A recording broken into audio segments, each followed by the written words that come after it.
It's interesting, all the things you touch on mortgage. You touch on so many things in your book. I didn't know quite what to ask you because you had so much in there, and it's great to hear different perspectives. I'm curious, how popular is your side of this, whether we need the Fed or not? Or is it controversial, your ideas about this? Yes, very controversial. For what reason? Because I'm telling those who think the Fed is the worst thing that ever happened to the United States that you're missing the point. And I'm telling those who think the Fed is this amazing, essential thing for economic growth, I'm saying both sides are wrong. Mm-hmm. My argument is that the Fed's not very consequential. The Fed's channel through which it presumes to influence the U.S. economy is the U.S. banking system. U.S. banks account for 15% of total lending, as I point out in the book, but that number is in free fall.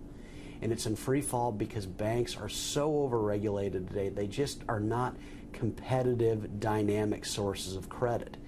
And so with banks declining as a relevant source of credit, where's the Fed's influence?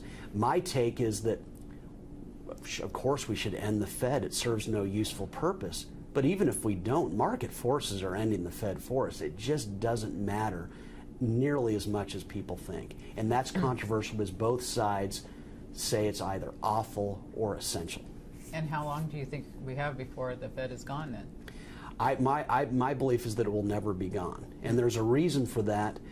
Politicians love to have a convenient whipping boy, whether it's people in Congress, the Senate, or the President. They love whenever there's an economic slowdown, they can say, oh, look, the Fed caused this. Mm-hmm. So it's a perfect whipping boy to blame all of our economic problems on a central bank, once again dealing with banks that are the opposite of dynamic, that have really not much of an impact on the overall economy. So we're always going to have the Fed. Now that's bad news for those who think it's essential to end it. But again, my argument is that market forces are going to do for us what Congress and the President will never do. They're rendering the Fed irrelevant simply because they are rendering banks irrelevant.